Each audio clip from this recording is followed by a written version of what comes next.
forever. NBA now and forever.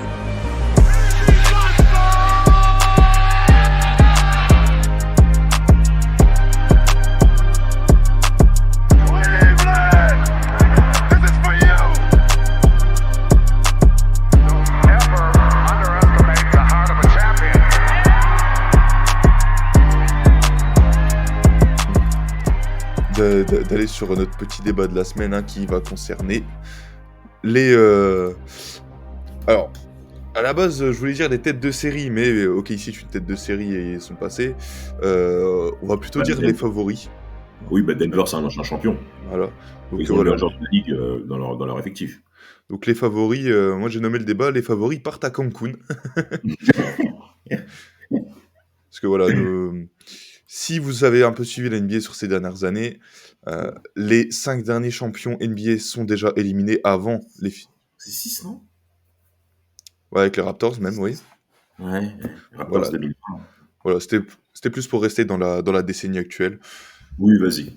Donc on va dire les 5 derniers champions NBA sont déjà éliminés avant les finales de conférence. Les 5 derniers finalistes aussi sont éliminés. Donc dans tous les cas, nous aurons un nouveau champion, parce qu'on a 3 franchises qui n'ont jamais remporté un titre, et une franchise qui n'a pas gagné depuis 52 ans. Donc voilà, ce sera un nouveau champion. Est-ce que pour les Pacers, tu comptes le titre NBA ou pas? Non, faut laisser ça tranquille. Bon. En vrai, ils peuvent le dire, parce que ça reste quand même un titre, mais on sait très bien que c'est pas légitimé, quoi. Voilà. C'est pas... Voilà, quoi. Faut laisser ça tranquille, je pense. Mais il a le mérite d'exister, c'est déjà ça. Oui, voilà, c'est ça. Donc, mais non, c'est pas... On peut considérer les Pacers comme étant des non-gagnants. Et du coup... comment est-ce que tu veux qu'on articule un peu tout ça? West. Vas-y. Mais est-ce que tu veux qu'on parle des séries en elles-mêmes ou juste de l'équipe? Non, en fait, on est bête. Commençons d'abord par le champion en titre. Celtics. Oui, déjà. Les Celtics, du coup, on en a brièvement parlé pendant la petite info sur Jalen Brown. Du coup, éliminé en 6 matchs contre les Knicks. C'est les Knicks qui atteignent les finales de conférence pour la première fois depuis les années 2000. 2000 ? Ouais, 2000, ouais. Face à qui ? Aux Pacers. Face aux Pacers, exactement. Donc, voilà. Petit bout d'histoire pour les Knicks. Déception pour les Celtics. On a eu le temps d'en parler plusieurs fois sur les derniers épisodes. T'as Jason Tatum qui se blesse pour les 2 derniers matchs. Jalen Brown qui a fait un effort surhumain pour le Game 5, pour revenir à 3-2. Et finalement, tu t'es pris une gifle sur le dernier match. Merci à Derrick White d'avoir tenu son rang sur toute la série quand même. Parce que Derrick White fait encore une fois de grandes playoffs pour un joueur de son calibre. Et voilà, les Celtics, entre leur jeu qui est devenu stéréotypé et les blessures, forcément... Tout de suite, c'est compliqué de faire le back-to-back. Mais en fait, avec les blessures, ça n'allait pas durer autant de temps comme ça, parce que les Celtics, par rapport à toutes les autres franchises de la Ligue, étaient une équipe qui était quand même assez robuste concernant les différents cas de blessures. On n'a pas vu les Six faire face à des situations délicates que depuis qu'ils ont pris Porzingis. De toute manière, on savait qu'il était déjà fragile, et ça a été clairement le cas durant toutes ces playoffs 2025 concernant le Letton, qui a clairement manqué dans les débats comme étant un joueur pesant dans les différentes séries des 6 sur ces playoffs 2025. Mais au-delà des blessures, au-delà des méformes, on peut considérer que les Celtics, pendant tous ces playoffs, n'ont pas été à la hauteur du statut qu'ils avaient. Je pense que sur tous le point qu'on va traiter, on va essayer d'être assez... On va synthétiser les choses. Les Celtics, par rapport aux prestations qu'ils nous ont rendues sur ces 6 matchs, il y a de quoi être extrêmement en colère si tu es supporter des 6. Je suis désolé. Tu peux avoir Tatum qui est convalescent. Tu peux avoir Jalen Brown qui est sous infiltration. Tu peux avoir XY chose. Le collectif des 6 concernant les noms qui composent cet effectif, concernant ce roster, était assez équipé pour pouvoir faire preuve de plus de maturité, plus d'assurance face à des Knicks qui sont volontaires, combatifs, ayant un joueur exceptionnel, on parle de Jalen Brunson, mais qui était clairement limité collectivement, quoi. Moi, je suis désolé, j'ai jamais vu un champion être mené de plus 20 et perdre 2 fois à domicile dans la même configuration en menant 2 fois plus 20. C'est clairement suicidaire d'entrer dans ce genre de configuration. Mais, pour ma part, on peut considérer que les Knicks, on peut les complimenter, bien entendu, par rapport à cette remontée qui est extraordinaire, puisque pratiquement personne ne fait ça. Bon nombre d'équipes aura abandonné. Les Knicks ne l'ont pas fait. Donc c'est tout à leur honneur. Mais quand ça arrive une fois, deux fois, à domicile, dans une série de playoffs, et t'es champion en titre, c'est inacceptable. Et moi, je trouve que du côté des Celtics, même dans les confs de presse d'après série, je pense qu'il manque de lucidité sur les fragilités mentales qu'on a vues, sur les écarts, sur les absences qu'on a vues durant toute cette série des demi-finales. Là, je vous parle des deux premières rencontres, mais également le quatrième match décisif d'ailleurs, où les Knicks mènent 3-1, les Celtics mènent plus 14 à un moment. Vous n'êtes pas capable de serrer la vis? Vous n'êtes pas capable de serrer les boulons? Ben, c'est là où moi j'estime que Joe Mazzulla a clairement montré ses limites. J'estimais pas forcément que ses limites, en termes de gestion défensive et de sérieux, étaient forcément gommées malgré le titre. Eh ben, ça s'est encore confirmé sur cet exercice 2025, où Joe Mazzulla, pour moi aussi, a des défaillances sur cet aspect-là, parce que ton équipe ne peut pas mener sur l'ensemble des matchs plus 55 et perdre 4-2. C'est vraiment compliqué. C'est colossal. En fait, tu peux complimenter les Knicks, mais comment tu peux trouver dans des situations comme ça? Wesh. En plus, c'est en un carton qui te rattrape. Mais attendez, vous êtes fous. Moi, j'estime ça comme étant de la folie. Et personne ne peut se cacher derrière les blessures de John Tatum et de Jaylen Brown. Il y avait largement d'autres évolutions. Mais tout à l'heure, tu l'as très bien dit, Quentin, où offensivement, les 6 devaient nous montrer autre chose. Et ce qui est dommage, c'est que on a quand même vu de belles capacités d'adaptation de Mazzulla au premier tour contre le Magic, qui s'est très bien adapté à leur défense. Mais sur ce second tour, c'est vrai qu'on a eu du mal à voir ça. Moi, j'ai eu l'occasion de discuter avec quelques fans des Celtics concernant le coaching de Mazzulla, où justement, en gros, de ce qui se dit, l'offensive plus tournée vers le 3 points avait aussi pour but de reposer un peu les gars, que les gars jouent moins physique, parce que justement, il y avait des problèmes de blessures, notamment pour Zingis, hein, t'en as parlé, mais pour économiser les gars, en gros. Mais bon, au final, ça n'a pas marché. Après, c'est vrai, là où je vais être d'accord, c'est que si t'as le 3 points qui est ouvert, tu le prends, c'est sûr. Après, Oui. le fait que tes gars que tes gars mettent 25%, bon, bah, t'as pas. C'est pas tu dois t'adapter parce que ça marche pas, parce que l'équipe d'en face s'est bien adaptée, c'est ça marche pas parce que bah tes gars ils mettent pas dedans ce soir-là, quoi. Il met pas dedans. Et puis, en fait, c'est pas forcément le jeu de 3 points qu'on incrimine. C'est même la manière dont les shoots sont pris, quoi. Ouais. On a vu les configurations offensives des Celtics.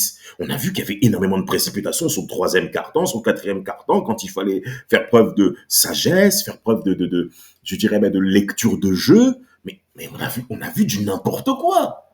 Je suis désolé, on a vu du désordre. C'est pas digne d'un champion. Donc vraiment bravo aux Knicks d'avoir passé cette série. Mais j'ai pas l'impression que les Knicks ont creusé sur une qualité de basket pour surpasser les Celtics. Et c'est ça qui fait encore le plus mal. C'est qu'on n'a pas l'impression que les Knicks ont démontré un basket de haute qualité pour pouvoir surpasser ces Celtics.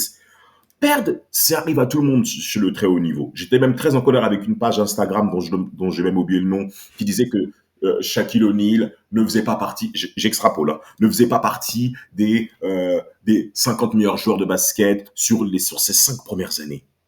Et moi, je lui ai posé la question, mais pourquoi? Bah, il a fait qu'une finale NBA, et après, il a plus rien fait. Attends, mais vous êtes complètement malade ou quoi? Vous vous rendez pas compte que gagner, c'est quelque chose de rare dans la ligue? Surtout, ne serait-ce que... Tu vois, si tu prends ce cas-là, tu as juste ce contexte-là, le mec, c'est quoi, 3e saison NBA? 3e ou 4e saison NBA qui va en finale? Ouais, troisième. 3e saison NBA, tu vas en finale? Deuxième. Attends. Ouais, Non, troisième. ouais, 3e, ouais. Troisième. T'arrives en finale, avec une équipe très jeune, une équipe qui a 10 ans d'existence, même pas. Ouais, mais C'est bon, tu vois, au bout d'un moment, quand tu vois des grands joueurs, tu vois, des grands joueurs qu'on a fait exister toute leur carrière, Vince Carter, Tracy McGrady, même si je l'aime pas, même des MVP comme Joel Embiid, Derrick Rose, Steve Nash, non, mais il veut quoi, lui? ils ont pas fait de finale, tu vois, enfin, je sais pas, tu vois, c'est... Ils en ont pas fait. En fait, on se rend pas compte que gagner, c'est quelque chose d'extrêmement rare. Donc, ce que les Seas ont fait, pour moi, c'est de l'insuffisance absolue. Et Sans compter que dans la mesure où gagner, c'est difficile, mais au moins pour pouvoir te battre, il faut prouver autre chose. Et moi, c'est ça qui me dérange le plus par rapport à cette ligue de bouffons auquel on a affaire, c'est que pour te battre, on n'est pas obligé de faire grand-chose.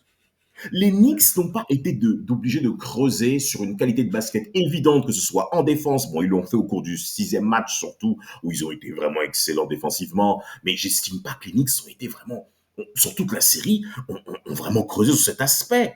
Il y a que en défense ou au rebond où les Knicks ont vraiment été performants. De toute manière, ce sont leurs armes majeures. Donc, collectivement, c'est sur ça qu'ils s'appuient. Mais les 6 avaient clairement des...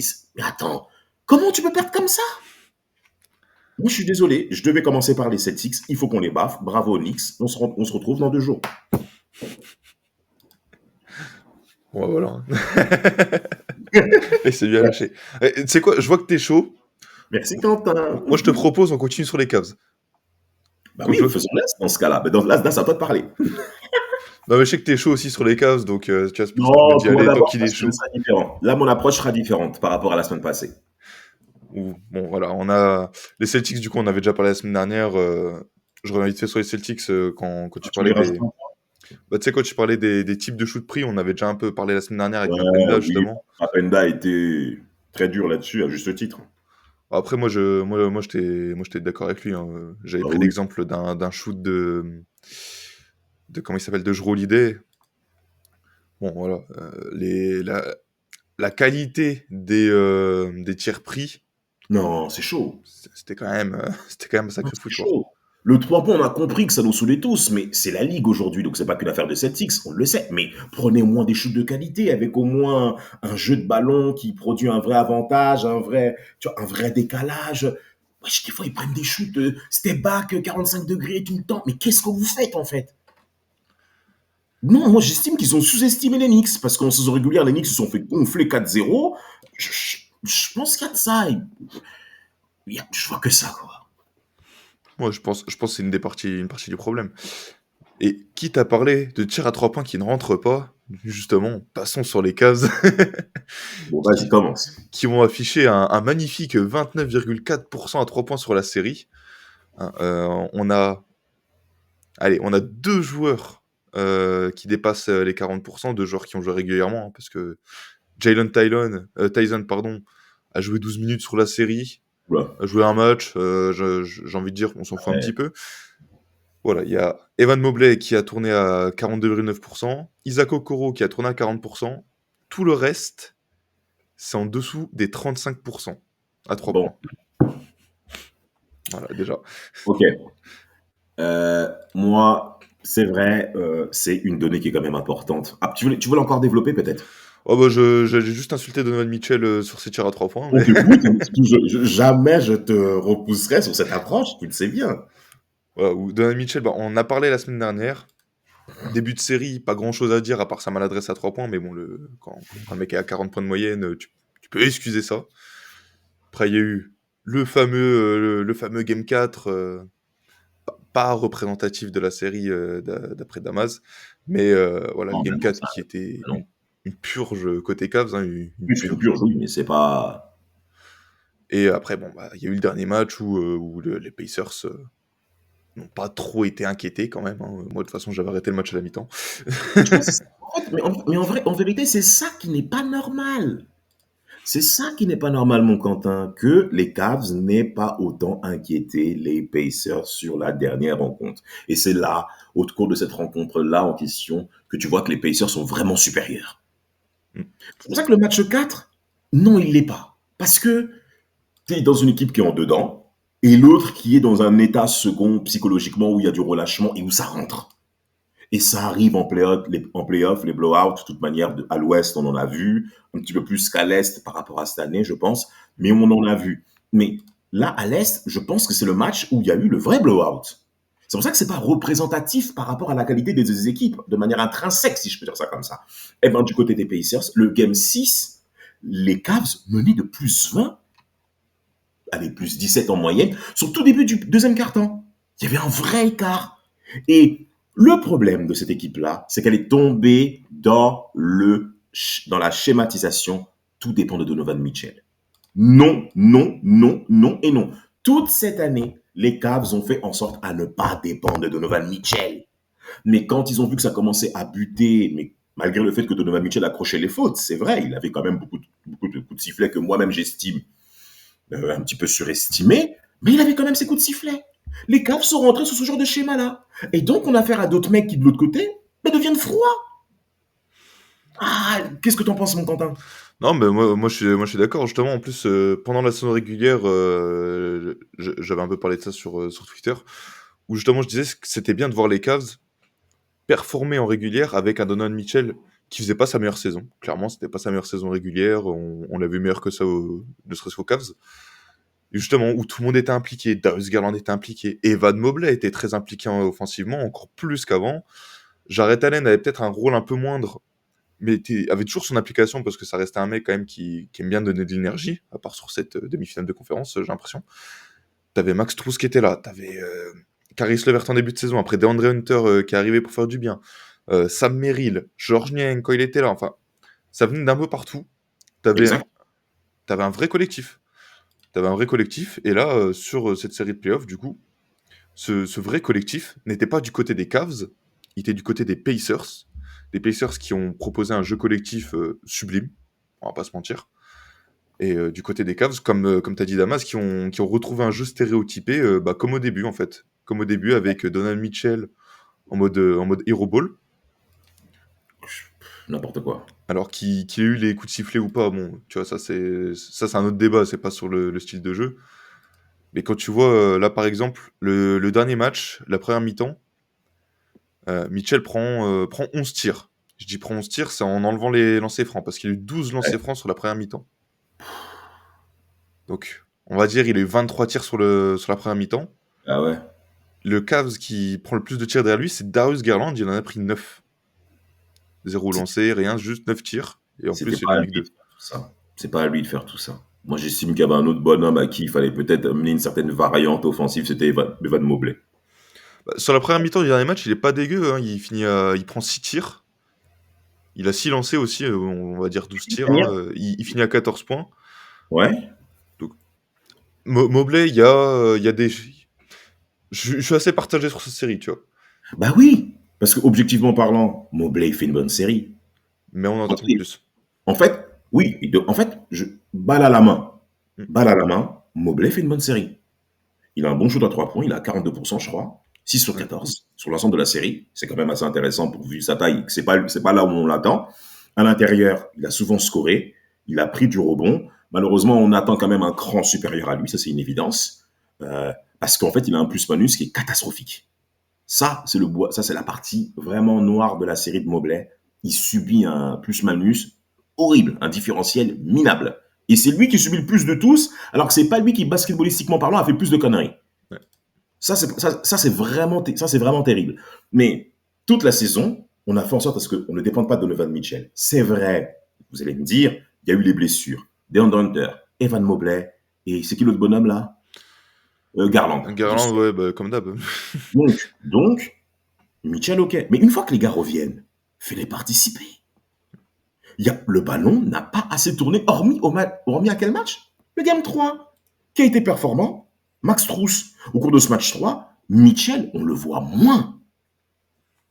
Mais quand on le voit moins, à un moment on revient à moins 15, il fait une accélération Mitchell, il nous met 7 points dans la gueule, game over. Parce que les autres mecs ont eu le temps de monter en température. Qui l'a fait? Max Strus, par exemple. De toute façon, ce Game 3, tu regardes juste les stats, tu vois une différence avec le reste de la série. Du coup, Donovan Mitchell met 43 points, ok, encore, bon, bah, comme ce qu'on disait hein, sur le début de la série. C'est son seul match où il est efficient à 3 points. Mais tu regardes derrière, Evan Mobley, 18 points, 13 rebonds. 4 passes, 3 interceptions, 3 comptes, tu vois le match complet. Max Strus, du coup, t'en parlais. 20 points, 7 rebonds, 7 passes. Ben oui. Jarrett Allen, 19 points, 12 rebonds, il y a 2 comptes, il y a 2 passes. Et celui qui était un peu en dessous, c'était Darius Garland, hein, 10 points, 3 passes. Mais après, quand tu regardes le match, on avait déjà parlé, quand tu regardes le match, tu vois la différence des 2 premiers matchs où Darius Garland n'était pas là, et ce match-là où Darius Garland était là, ne serait-ce que dans le mouvement de balle, qui est devenu moins stéréotypé, enfin qui est Oui. redevenu un peu comme la saison régulière, quoi, au final. Exactement. Mais c'est pas pour rien que ce match, c'est le seul match qu'ils ont gagné, c'est le match où on a retrouvé ce collectif des Cavs, même avec un Mitchell. Tiens. Et c'est pour Bah, ça que moi j'estime que Mitchell, je le tiens comme étant l'un des premiers responsables de l'échec des Cavs parce qu'il s'est enfermé dans un rôle qui ne lui convient pas. Ce n'est pas un joueur majeur dans cette ligue qui peut se permettre d'avoir une telle posture. Non, non, non et non. il est Vous avez le droit en de... termes de niveau, il est capable, tu vois, parce qu'on l'a déjà vu faire d'autres. C'est pas le niveau basket là que dont je Oui, suis en non, train de oui, discuter. non, c'est pour ça, je parle que du niveau basket, parce qu'on l'a déjà vu avant faire d'énormes performances. Hein, on va penser à 2020 ou même des playoffs avant, quand il était très jeune. Même au début de ma première année au Cavs, il est excellent. Ouais. La première année au Cavs, il est excellent en saison régulière. Mais le Moi, problème je des parlais des Cavs, playoffs. Tu vois, quand je parlais de performance, je parlais des playoffs. ok, bah, t'estimes qu'il a été performant depuis qu'il est au Cavs? L'année dernière, avant qu'il se pète, il n'y a Ouais, pas avant qu'il grand-chose à se pète. dire. Là, Oui, cette, a- malheureusement, oui. là, cette année, à part les 2 derniers matchs, il a été performant individuellement. Je parle vraiment que individuellement et de niveau basket. Et ben c'est Attention. ça, et ben c'est ça dont je parle. Et ben moi, j'estime que c'est pas avec Mitchell, malheureusement, ou en tout cas que avec Mitchell, malheureusement, que tu envisagerais de chercher le titre. Non, ça ne suffit pas. Ça ne suffit pas parce que si c'était pas les Pacers, euh, en fait, les Cavs ont rencontré, pardon, une situation, je dirais même émotionnelle, qu'ils ne connaissaient pas au cours de toute la saison régulière. Et nous sommes en playoff. Automatiquement, le niveau d'exigence est censé augmenter. Et le prochain chapitre qu'il faut forcément évoquer, c'est la défense. Les Cavs ont été feignants. Il y a eu beaucoup trop de shoots ouverts pour les Pacers. Et tu vois ce qui Au-delà, est, au-delà au-delà du Game 4, hein, ok. On enlève celui-là. et tu vois ce qui est paradoxal, c'est que à la base, les Cavs, du coup, avant l'arrivée de Atkinson, étaient une équipe ultra défensive sous Bickerstaff. Que les Pacers, on sait qu'en playoff, ils ont, ils ont cette capacité à vraiment défendre de manière excellente, alors qu'en régulière, généralement, les Pacers, Ah bon? bah, excellente. Je suis peut-être un peu trop. Parce que j'essaie de te sucer un peu. Euh, Mais c'est une bonne défense, comparé à ce Cette qu'on peut année, voir oui, en régulière. oui, cette année, ça se passe bien. Oui, je suis d'accord avec Même toi. l'année C'était pas dernière. en 2023, c'était pas le cas l'an dernier, hein. Bah, comparé à la régulière, Ah, la régulière, on a trop souffert, c'est insupportable. justement, tu vois, c'est là où je voulais faire le parallèle, c'est que les Cavs de base étaient considérés comme une équipe défensive, les Pacers considérés comme une équipe offensive, Oui, et là, ça s'est un petit peu inversé dans cette série quand même, parce que les Pacers sont quand même bien défendus, et oui. Les Cavs ont très mal défendu. Les Donc ça Cavs ont s'est très mal ça s'est défendu, vraiment inversé. très mal. Non, vraiment, hein, les Cavs, vraiment, j'étais. Parce que sur deux, trois passes, on arrivait facilement à les dépasser. C'était pas prévu. Après, bon, pour les Pacers, il faut également souligner leur persévérance, parce que sur le game 2, ils sont menés plus 17, plus 15, plus 13. C'est un match de traînard sur toute la rencontre. Ensuite, il y a les 40 dernières secondes du game 2, où c'est là où tu t'aperçois que les Cavs ne sont pas si forts qu'on le croit. Et je pense que ce match-là, c'est la bascule psychologique très importante, pas qu'au regard des Pacers, mais même de toute la ligue. Parce qu'en vérité, quand tu as un tel bilan en saison régulière, la Ligue te regarde. Et donc, sur une fin de match comme celle-ci, tu te permets de faire ça. Mais automatiquement, ton adversaire direct et tes potentiels adversaires futurs se disent, mais en fait, il y a moyen de gratter sur ces mecs. Bah ouais. C'est ce qui s'est passé pour les Cavs. L'été prochain, non, pour cet été qui arrive pour les Cavs après cet accident, enfin, moi j'estime quelque part c'est un accident, parce que ce n'était pas prévu. Perdre, c'est un accident. Mais perdre de cette manière-là, Ouais. c'est surtout la manière, comme je disais par rapport aux Celtics précédemment, c'est la manière dont on perd que les gens retiennent. Et cette défaite, et ce scénario de défaite fait mal au positionnement que les Cavs veulent avoir sur les 2 à 3 prochaines années. Ça va être très intéressant de voir comment ils vont se construire après cet échec. Mais tu vois ça, en parlant de manière, j'en avais parlé il y a plusieurs mois sur un épisode de Forever, où justement, tu sais, quand on était là, je crois que c'est quand on faisait peut-être quand on faisait les braquettes. Je saurais plus dire quel épisode. Où justement, tu sais, où j'étais encore parti dans mes trucs, genre, ah oui, les Cavs, machin, enfin. Bref. Oui, la routine, ouais. Ouais, voilà. Mais j'avais dit, justement, que si tu perdais avant les finales de conférence, pardon, ça dépendait de quelle manière tu perdais par rapport à cet été, de comment tu gardes ton groupe et tout. Justement, j'avais parlé de la manière. Et là, c'est la pire manière de laquelle tu pouvais perdre. Ah oui, T'aurais perdu en 7 contre les Pacers. On aurait dit, bon, bah, ça fait mal, tu perds en ça 7. fait mal. C'était pas prévu, mais on passe. Alors que là, perdre en 5 avec des phases aussi dégueulasses, là, vraiment. Ah ouais, ils ont perdu en 5 en gagnant aucun match à domicile. Et Ça fait justement, tu parlais de bascule psychologique. Moi, je voulais revenir là-dessus sur le game 2. déjà, c'est ton deuxième match que tu perds à domicile, d'affilée, alors que t'es premier de ta conférence. Oui. Tu te prends le game winner, tu te fais remonter. Enfin, tout ça mis bout à bout, c'est là où je vais te rejoindre sur l'état mental de cette équipe, où au final, bah, t'as pas ce mec que t'as dans chaque équipe championne. Tu sais, ce mec, ce connard, on va dire. Oui, oui, Je tu sais peux le pas dire. comment l'expliquer. Tu vois, c'est Rôle de le mec, leader. c'est un connard dans l'équipe. Euh, tu vois, Draymond Green, tu vois, c'est l'exemple le plus parlant. Draymond Green, ou les mecs comme avant, les Ron Artest, les mecs vraiment comme ça, les mecs un peu fous, les mecs qui vont faire la grosse faute, les mecs qui vont, bah en fait, les couilles du vestiaire, quoi. Les couilles du vestiaire. Il y en a, pour moi, il y en a pas encore au Cavs. Je ne sais pas de quelle manière cet été il pourrait renforcer cet effectif. Bon, je pense qu'à mon avis, déjà Taïro Jérôme, il va réclamer à mon avis un plus gros salaire. Ça, c'est des vraies questions qu'il va avoir cet été. Envisager également la montée en hiérarchie de certains joueurs, tels qu'Evan Mobley, pour qu'il puisse passer directement comme deuxième option véritable. Ça peut être des questions. J'estime pas forcément qu'il en a la carrure. Non, qu'est-ce que je raconte? Oui, il peut. Il a l'envergure, il a le niveau pour pouvoir passer ce cap-là. Je C'est dans parle la avec tête. hein? C'est dans la tête. Ah, mais il va falloir être beaucoup plus sérieux offensivement. Il faut qu'il arrête ses matchs, il faut qu'il arrête ses saisons à 17 points par match. Ça reste quand même bien, soyons clairs. Mais c'est pas suffisant. Défensivement, il est fort. J'ai pas envie de dire qu'il est meilleur défenseur, mais aujourd'hui, cette année, il a gagné le titre. Euh, et même un autre bonhomme, là, Jared Allen, qu'est-ce qu'il fout, en fait? Qu'est-ce qu'il nous a foutu durant toute la série? Rien.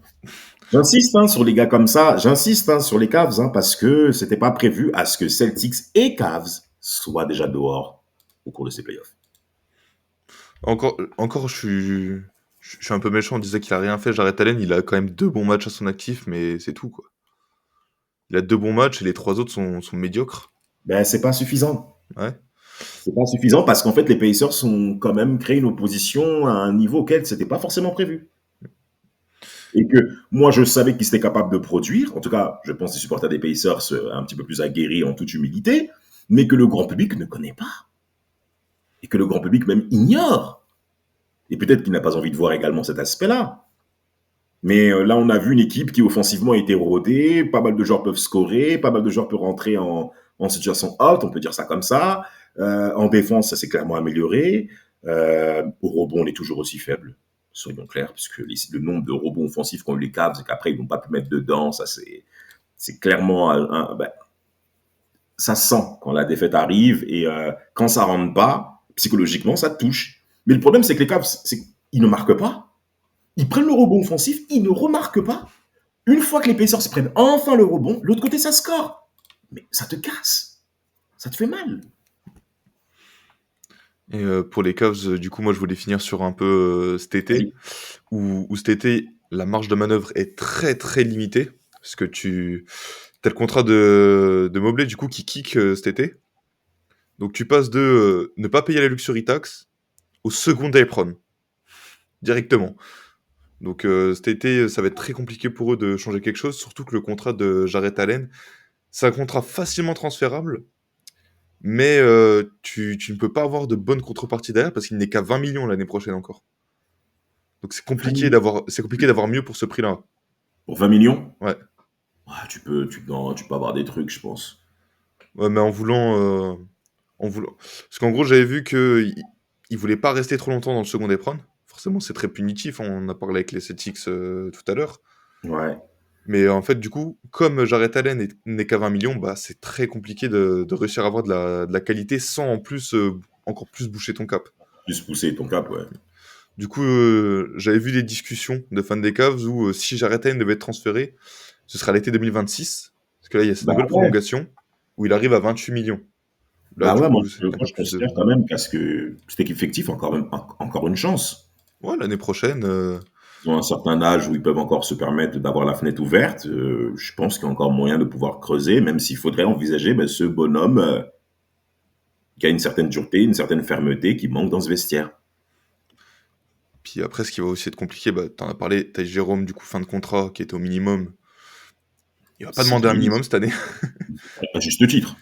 T'as Sam Merrill à re-signer aussi, qui est quand même assez important en sortie de banc, vu que c'est un de tes shooters, enfin quand il met Oui. dedans. Et t'as toujours pas de Il est un pivot bon remplaçant. défenseur aussi, hein. J'ai trouvé qu'en défense, il était plutôt intéressant. Ouais, il est pas dégueu. Il est pas Non, non, dégueu, le petit profil se bat. Srindy. Il se bat bien, je trouve, en défense. Il peut même faire de la passe, il a un petit peu d'handle, c'est pas mal. Et après, l'autre problème, c'est que bah t'as pas de pivot remplaçant. Toujours pas. Oui, toujours pas, oui. Et que t'es déjà bloqué par ton cap, donc ça va être intéressant à suivre cet été les Cavs. Parce que l'équipe, ils vont devoir trouver une nouvelle façon de faire jouer leur rotation avec des moyens très limités. Donc on va attendre de voir ce qu'ils pourront nous montrer. On va attendre. Et ensuite, ah bah allez, c'est quoi, quitte à continuer, Reste, hein. on va aller à l'ouest, du côté de San Francisco, hein, qui eux, du coup, avaient sorti une tête de série au premier tour. En étant 7e, ils ont battu les Rockets, qui étaient 2e. Tu redis ça ici, pourquoi? Ouais, parce que ça fait longtemps que j'ai pas mal parlé des Rockets. Mais ouais, Voilà, c'est addictif. grâce à leur petit duo Curry-Butler, voilà, tu gagnes en 7 après avoir mené 3-1. C'était pas très loin de la correctionnelle aussi. Et là, contre les Wolves, bah, tu t'es fait allumer, quoi. Il y a la Tu t'es blessure. patiné, bon, c'est vrai que, bien entendu, la blessure de Stephen Curry est forcément incontournable à pouvoir évoquer, mais peu importe, hein, dans le sport de haut niveau, les fenêtres pour gagner sont extrêmement rares, donc dès que la porte s'ouvre, il faut savoir en effet y entrer et poser ses valises, qu'ont fait les Wolves en s'imposant par rapport à leurs caractéristiques physiques, le nombre de robots offensifs auxquels ils ont fait la différence, même dans les batailles au sol.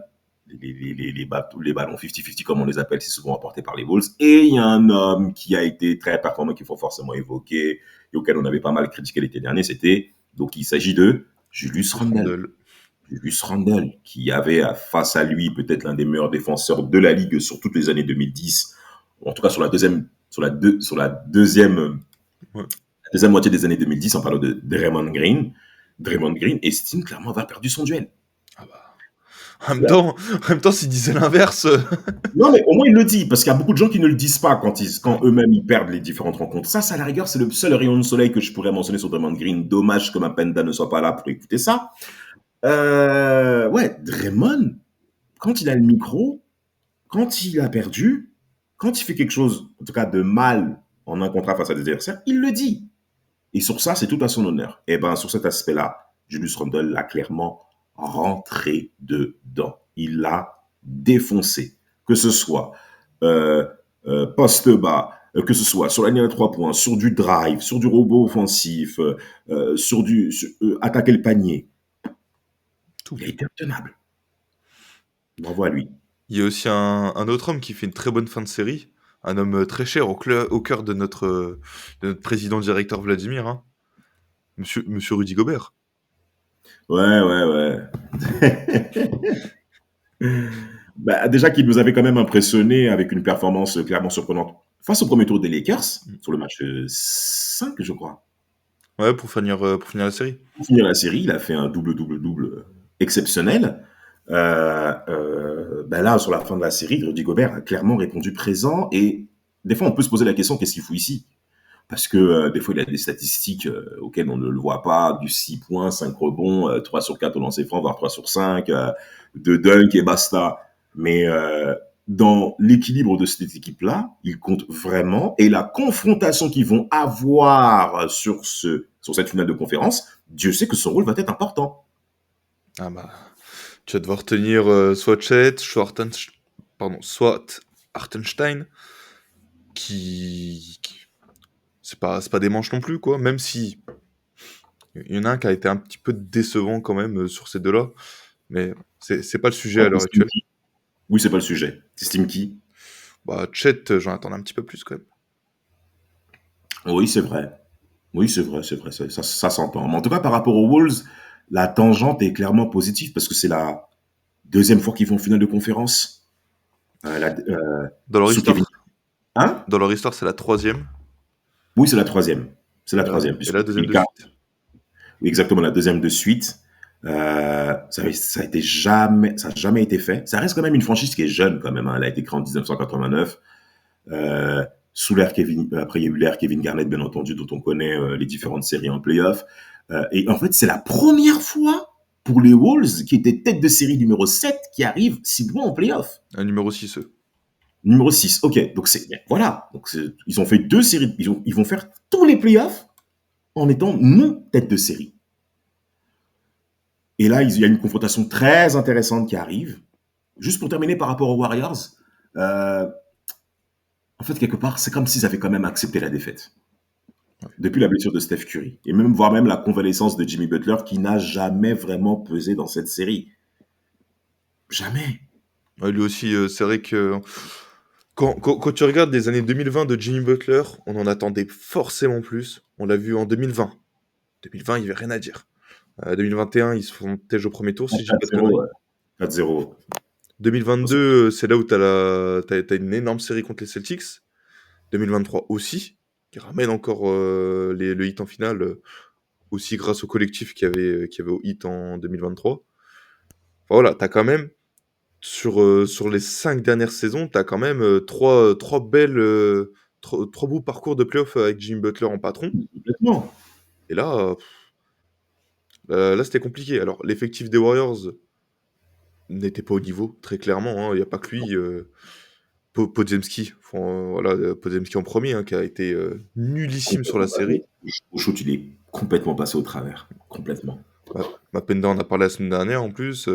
Draymond Absolument. Green, tu viens d'en parler. Il s'est fait éclater par Julius Randle. Et au final, le seul qui a peut-être un peu surnagé, c'est Kuminga. Ben, ça a même été la surprise de toute la série, parce que on sait qu'il a été placardisé, si on peut dire ça comme ça, par Steve Kerr. Donc son retour était clairement salutaire pour pouvoir faire front aux différents ailiers présents du côté de Minnesota, avec les Alexander, les Jaden McDaniels. Donc c'était le physique qui présentait une certaine forme de confrontation directe avec les profils présents chez les Wolves. Et il en faut aujourd'hui, sans compter que Kuminga est plus talentueux que ces bonhommes, en tout cas offensivement parlant. Donc ce qu'il a même fait en termes de scoring, c'était vraiment intéressant aussi. Ça veut dire que du côté des Warriors, faudrait peut-être envisager aussi à pouvoir considérer au mieux Kuminga dans la rotation. Et tu vois, en plus, Kuminga, c'est que le 5e temps de jeu des Warriors sur cette série. 0 fois titulaire. C'est lui qui a scoré le plus. C'est lui qui a le meilleur pourcentage. Bon, on enlève Curry, parce que Curry fait un match. Bon, bah, Mais c'est lui qui a scoré le plus de points. C'est lui qui a la meilleure moyenne de points. c'est lui. Il a des pourcentages quand même très bons sur cette série. Parce qu'il a plus de 50% de tir, il a plus de 40% à 3 points. Ouais, ben, les personnes qui ont souffert sur la série, on a bien dit Podziemski, mais même aussi Mister Buddy Hield. Voilà, donc, Encore Buddy Hield, quand il fallait planter de loin, il a planté de loin quand même. Il tourne à 15 points, il y a 43% à 3 points sur la série. ça reste intéressant. Et Ça reste quand même. j'ai envie de dire, tu vois, c'est pas à Buddy Hield de drive l'équipe offensivement, quoi. Buddy Hield, on le sait, c'est Non, un c'est role pas player. lui. Bah oui, bien sûr, mais avec l'absence de Curry, ça oblige les autres à pouvoir prendre des rôles qui n'ont pas, en tout cas, un certain degré. Et les Warriors, notamment en défense, n'ont pas forcément répondu présent. Ils ont surtout subi beaucoup en deuxième mi-temps. Je crois qu'ils font Jonathan Edwards. Je confonds toujours avec le triple son longueur saluraphique. Mais ouais, Anthony Edwards, le match décisif, il nous fait un troisième quart-temps du tonnerre, je crois. Il terrasse tout. Il a énormément progressé à 3 points et quand il pénètre, il n'y a pratiquement personne pour pouvoir l'arrêter. Très compliqué, quoi. Physiquement, il présente des armes. Je crois que la confrontation face à Dort va être très intéressante. Il y a peut-être que lui qui en a un contre un pour à la rigueur présenter quelque chose de pertinent. Mais la confrontation peut être très intéressante. Hein, parce que là, c'est même une confrontation générationnelle. C'est les mecs 2000 là qui sont maintenant devant. Ouais, bah en plus, ça fait. T'as Shai qui commence à émerger depuis 2-3 saisons. Ant qui est arrivé un peu comme le Messi dans le Minnesota. Ouais, c'est vrai que ça va être très intéressant. Puis en plus, c'est deux équipes qui ont une identité défensive marquée. Oui. Quoi, ça va être très intéressant. Hein. Bon, on parle plus des Wolves que des Warriors, mais les Warriors, il n'y a pas grand-chose à dire de plus, quoi. Les Warriors, en vrai, ils vont entrer dans leur dernière danse. Je pense même que la dernière danse est déjà passée. Hein. Ah, depuis courageux, quand même 2022. ça. Ben voyons ce qu'ils vont dire. Ben, en tout cas, ils ont encore 2 ans de contrat pour chacun. Les trois vieux. Tifker ne se cache pas en construisant autour d'eux. Ben, qu'ils aillent au bout de leur initiative.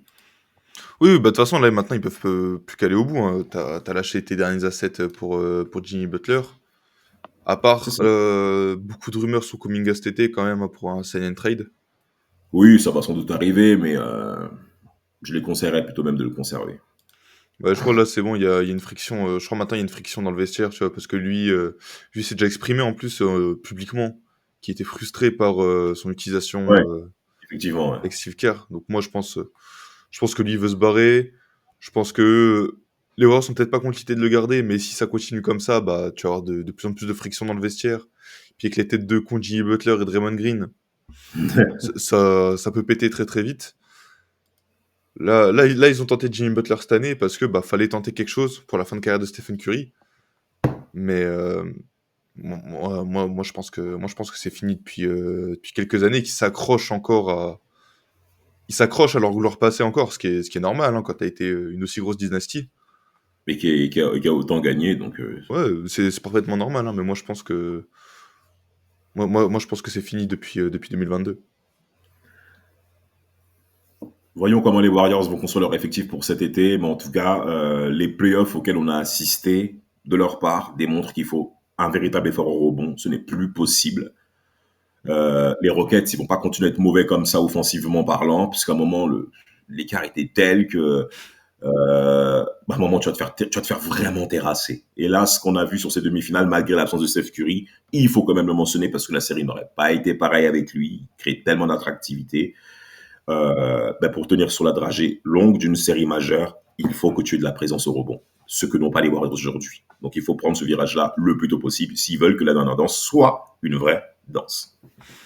Voilà, putain. Et moi, j'applaudis parce que c'était poétique, Damas. Du coup, Damas, je te propose d'aller sur notre dernière éliminée, hein, c'est-à-dire les Nuggets de Nikola Jokic, hein, triple MVP, pardon, champion 2023, le dernier champion qui tombe, hein, du coup, C'est ça. contre la jeune garde d'OKC, dont on a pu un peu parler sur le cas des Wolves, hein, en parlant de la finale de conférence. Voilà, OKC qui a fait preuve, comment dire, d'abnégation, de dureté, notamment par un certain membre des forces de l'ordre, Lugensdort. Tu l'aimes pas, hein, Ah non, je le déteste. ça passe pas du tout. Hein. Et en parlant de force de l'ordre, il y a aussi Caruso, un dernier match qui a très bien tenu Jokic, Excellent, en excellent. faisant 26 fautes par possession à peu près, mais qui a quand même bien limité Jokic. Absolument. Mais de toute manière, Nikola Jokic ne fait pas. En fait, les chiffres sont quand même intéressants pour Nikola Jokic, soyons clairs. Mais ils ont réussi quelque chose que beaucoup n'ont pas fait ces derniers temps, c'est de réduire son pourcentage au shoot et de hausser son niveau de ballon perdu. Mm. C'était pas prévu et c'est tout à l'honneur d'OKC et de ses différents systèmes défensifs à pouvoir faire en sorte de réduire l'influence de Nikola Jokic, qui est bien entendu incontournable. C'était la série la plus intéressante à regarder en termes de basket, selon moi, parce que Denver te pousse à réfléchir. Joker, dans sa conférence d'après série, avait clairement évoqué que quand vous regardez les différents finalistes des conférences respectives, ils ont tout un effectif qui est dense, ce qui n'est pas le cas de Denver. Et nous savons que Denver a perdu à cause de ça. En tout cas, en grande partie. Parce que lorsqu'ils ont gagné le titre en 2023, la qualité de leur banc était très, très, très, très importante dans l'obtention du titre. Et là, cette année, les moyennes au niveau des minutes jouées de la part du 5 majeur que nous connaissons est abyssal.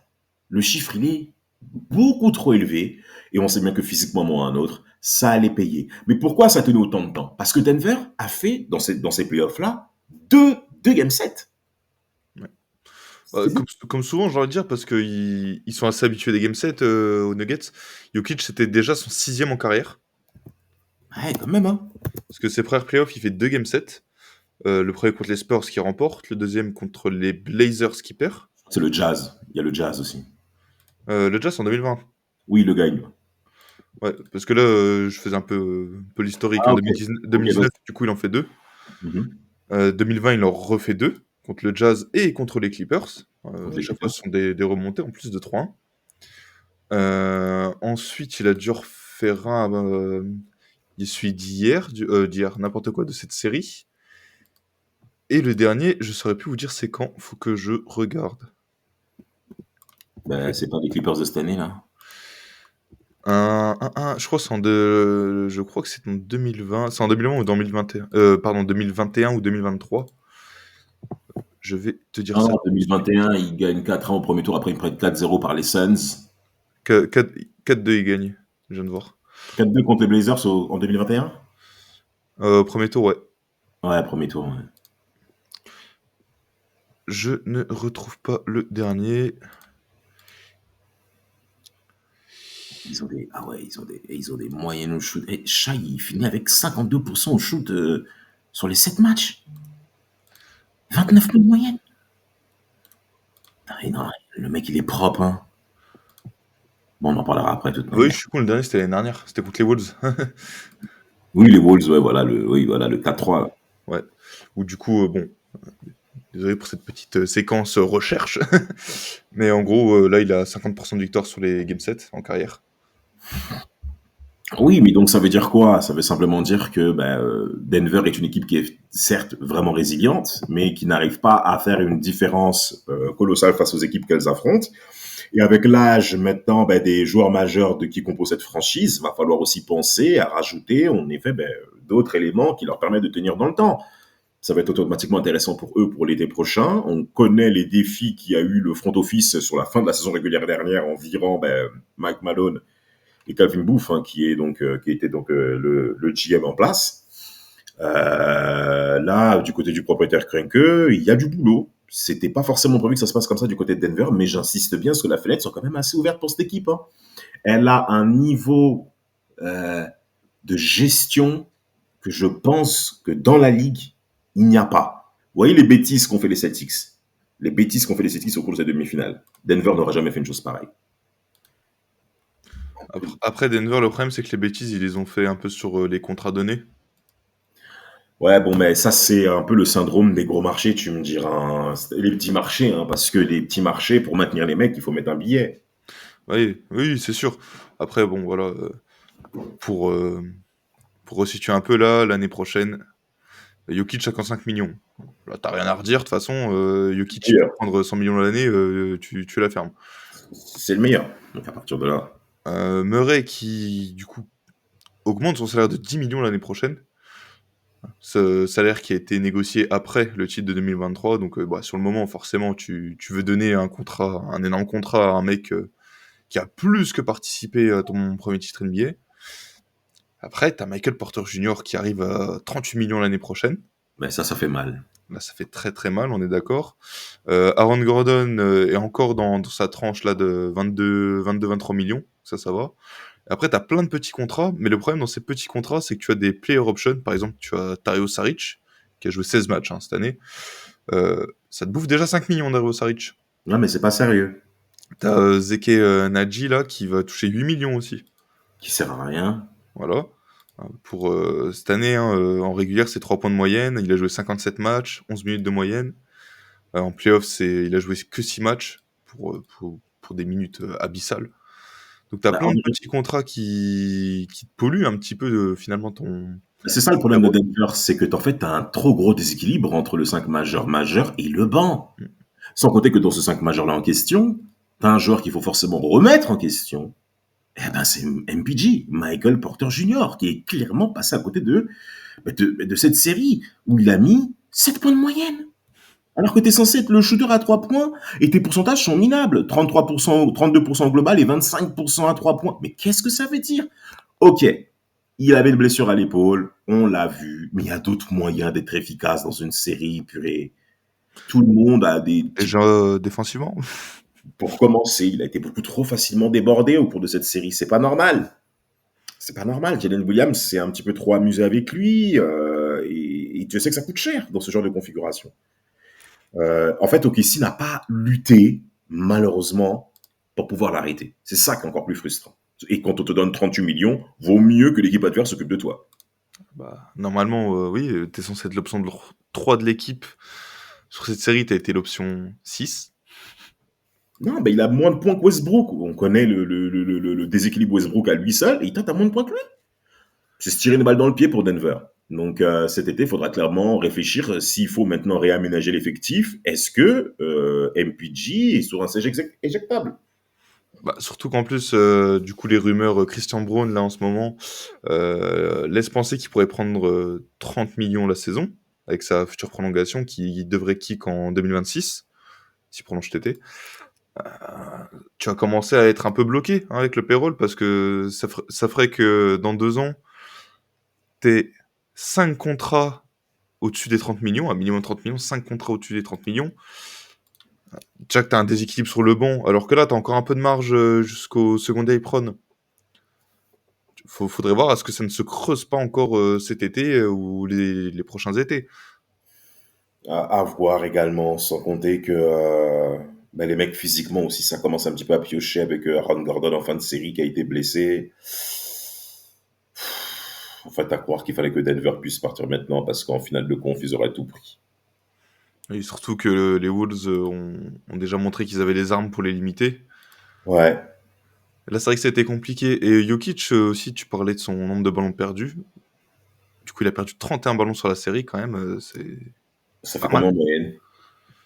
Alors attends, j'ai pas la moyenne là. Là, t'as pas la moyenne, ouais, tu fais 31 divisé par 7, hein, ça fait un espèce de 3 et quelques. Donc ça fait même plus que 3. Hein. Même plus que 3, qu'est-ce que je raconte, moi? Maintenant, c'est pas 21, je suis bête. Ouais.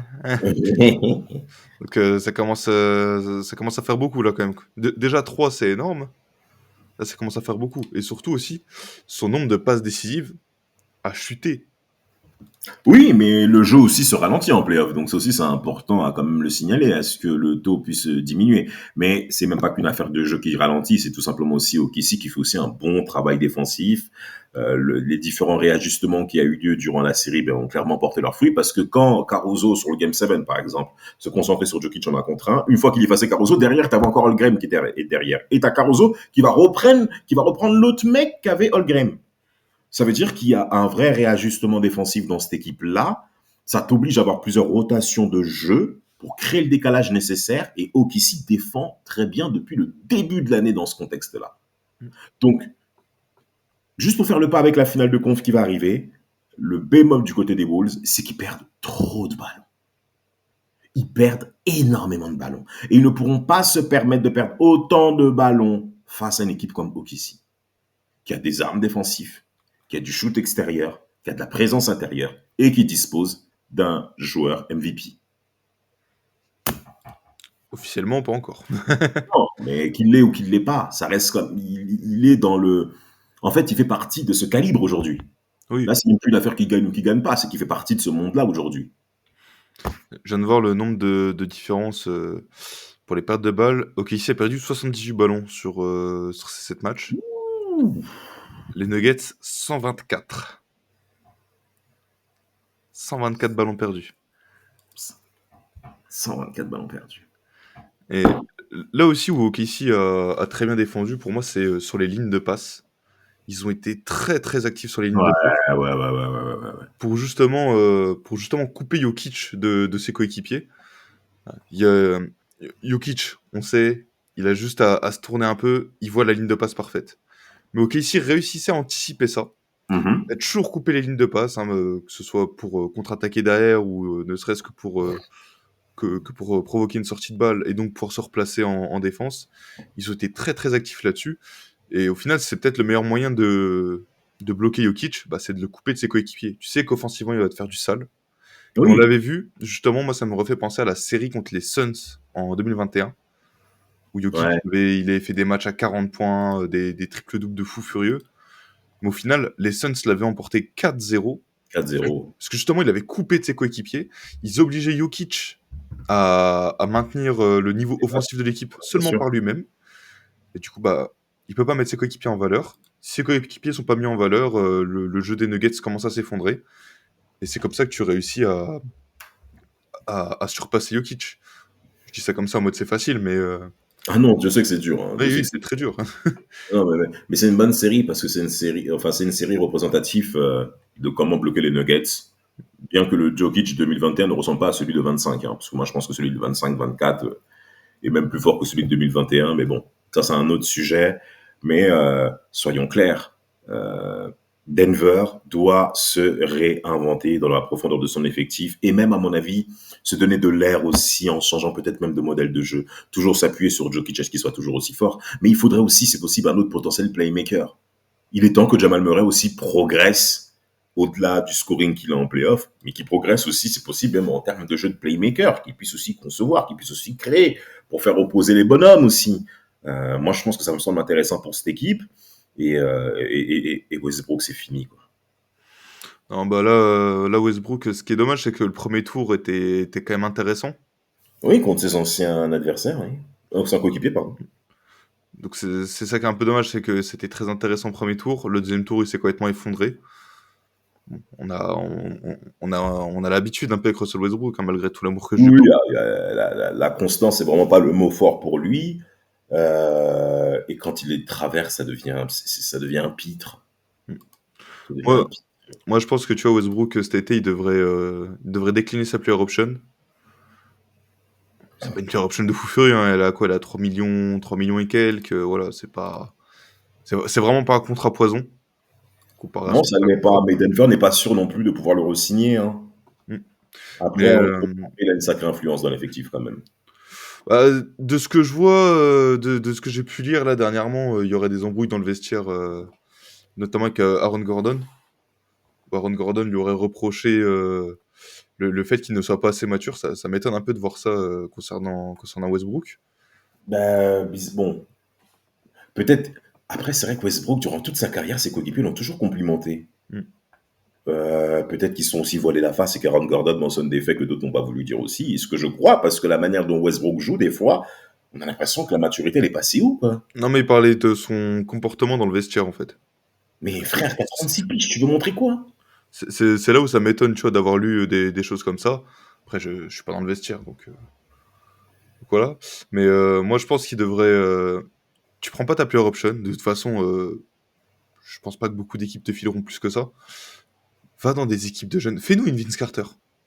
Va dans les équipes de jeunes. Va faire le tonton. Va faire le tonton. La bague, c'est bon, tu l'auras pas, tu l'auras pas. Tu vois. De toute façon, avec son CV, c'est déjà sûr qu'il est Hall of Fame. Bah oui. T'as pas ta bague, bon, bah voilà, c'est triste, mais va. Je suis désolé, hein. Il y a des bagues avec un certain niveau de valeur et d'autres non. Oui, voilà.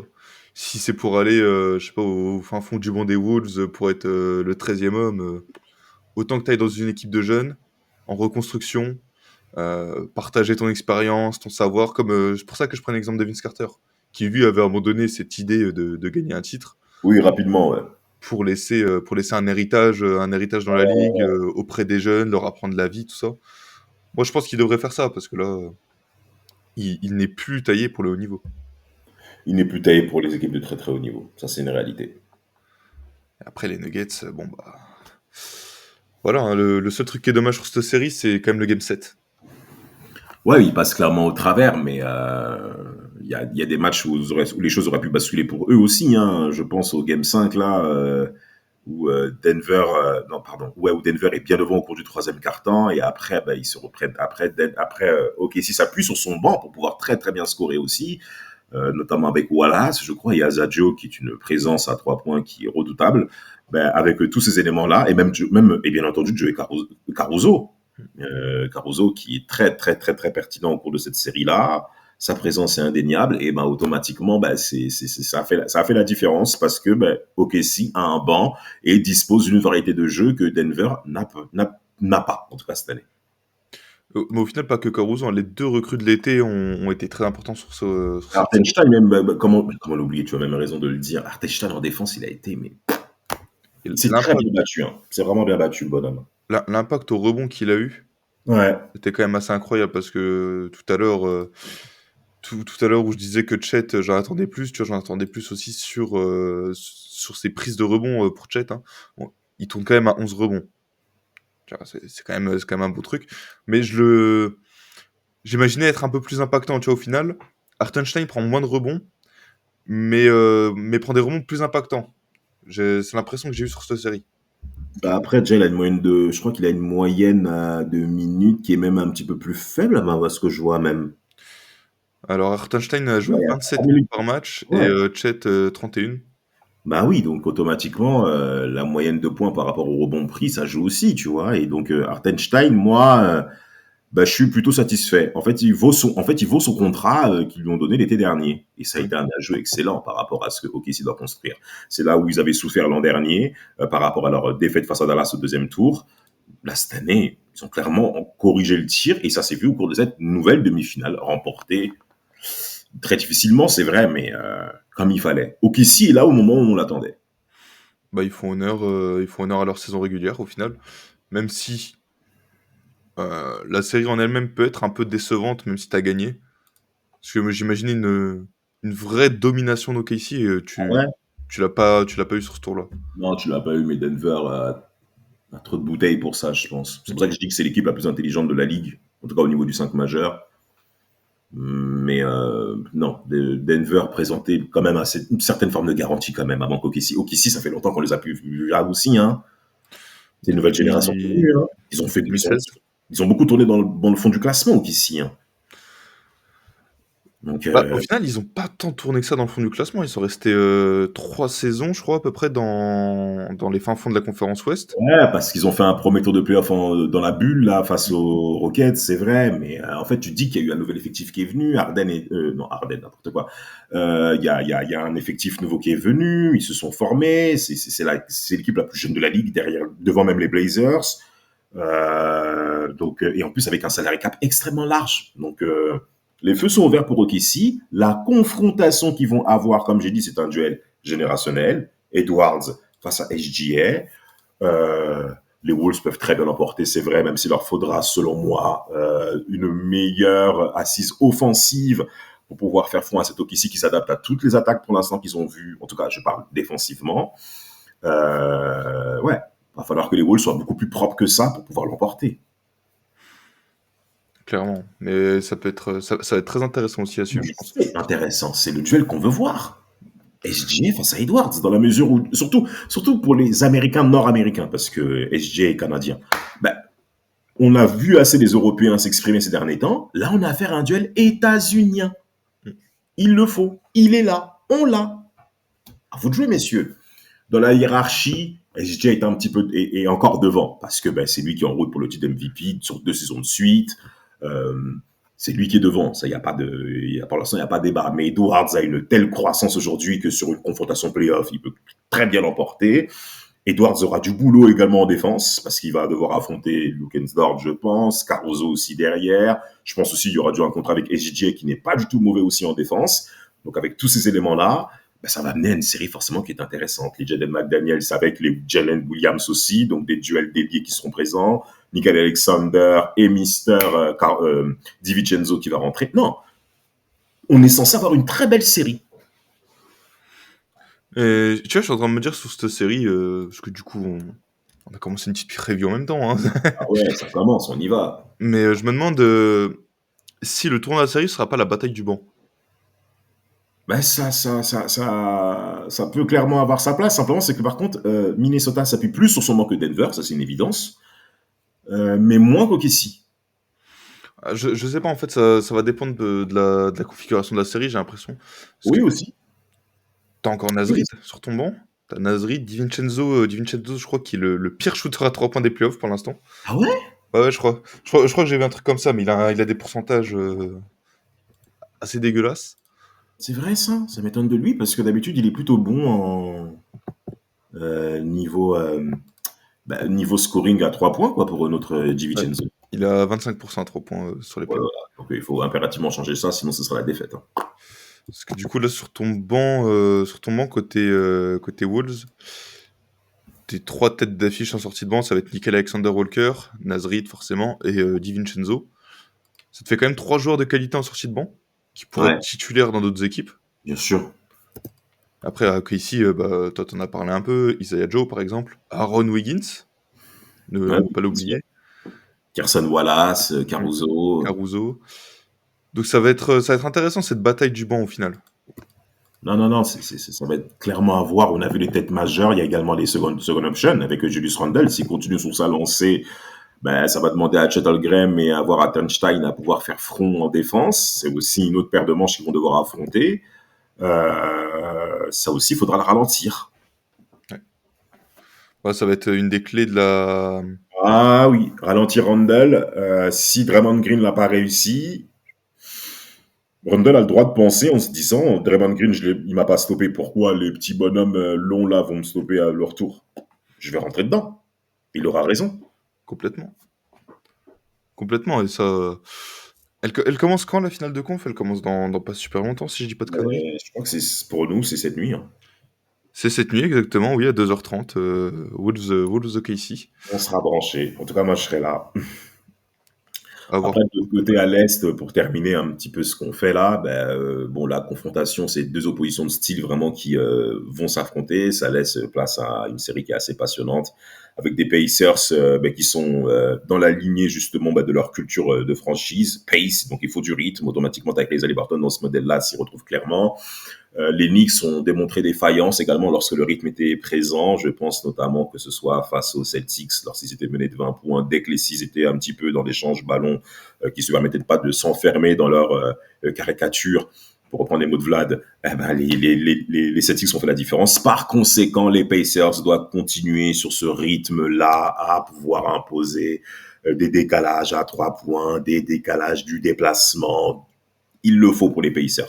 Là où les Knicks peuvent clairement faire la différence, c'est au rebond, dans la bataille, dans le combat. C'est vrai que les Pacers ont fait des efforts en défense, dans la dureté, comme tu l'as bien dit tout à l'heure, Quentin, mais les Knicks sont devant aujourd'hui. Je pense que les Pacers sont conscients de leurs limites, à eux de les combler. Si jamais ils arrivent à le faire collectivement, on ne pourra pas s'appuyer tout le temps sur les performances de Jalen Brunson pour pouvoir passer. Ni de l'autre côté, ni de l'un. À un moment, le collectif reprend le pas. Et si on regarde les 4 équipes présentes pour le titre, elles toutes présentent un certain niveau collectif. Les individualités, tout ça à un moment, hein.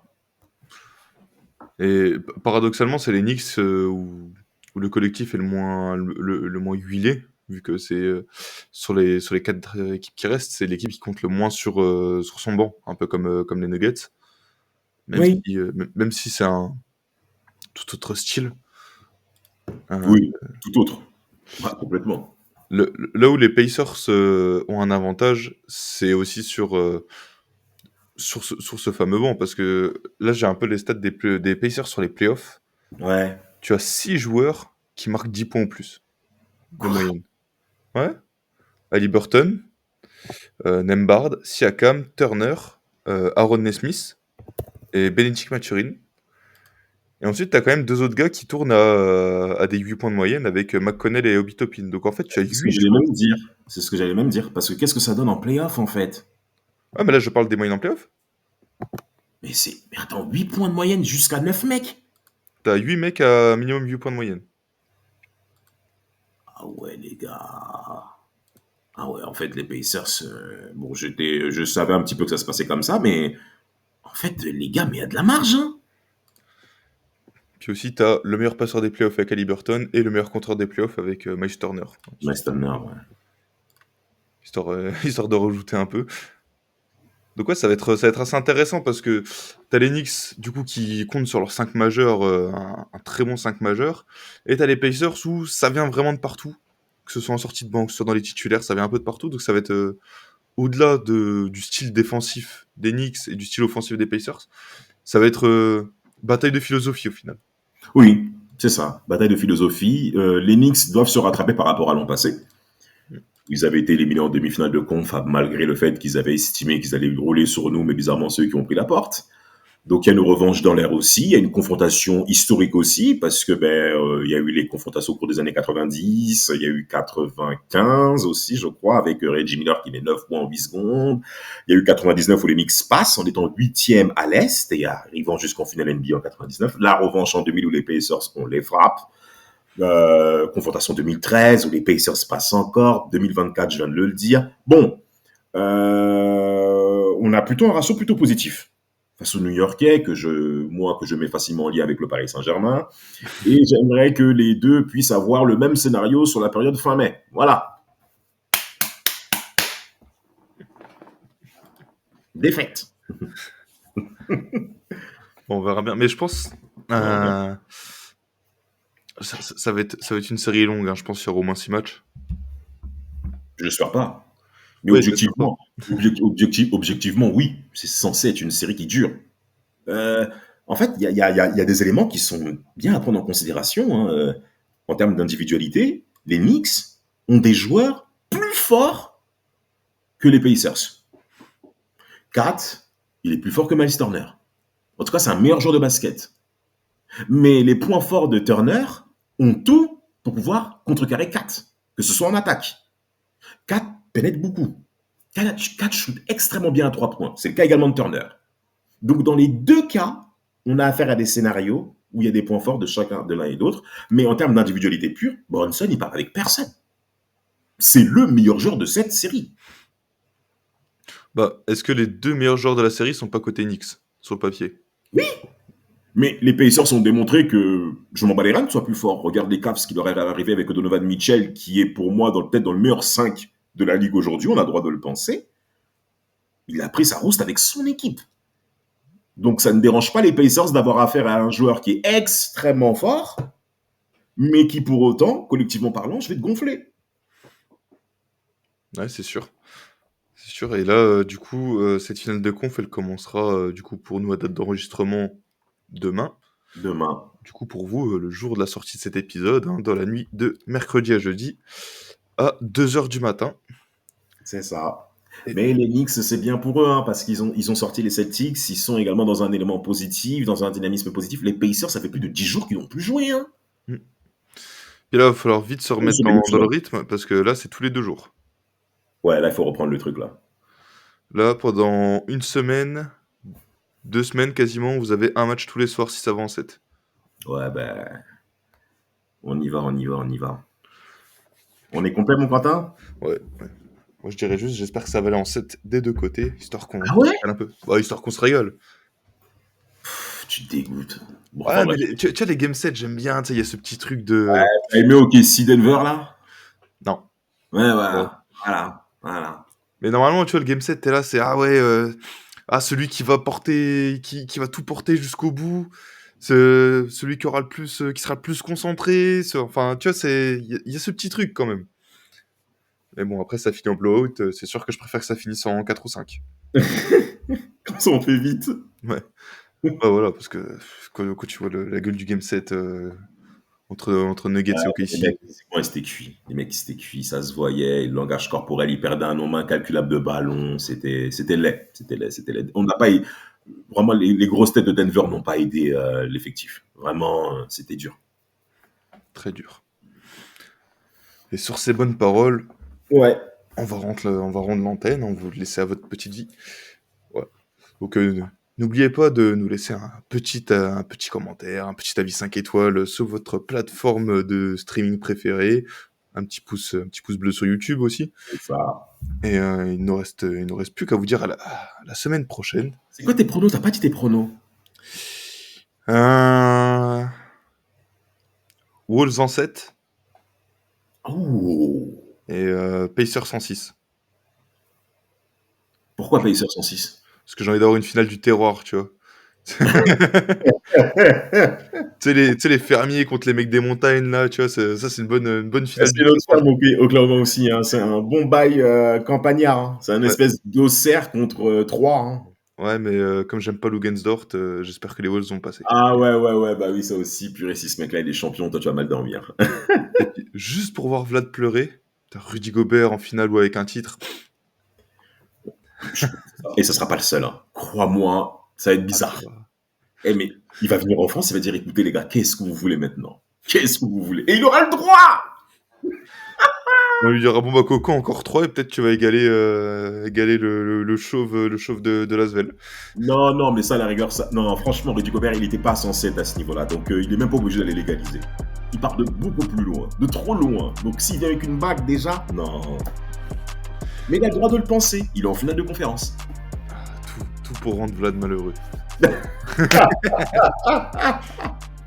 Allez, les gars, Et ce sera notre mot de la fin. super, magnifique.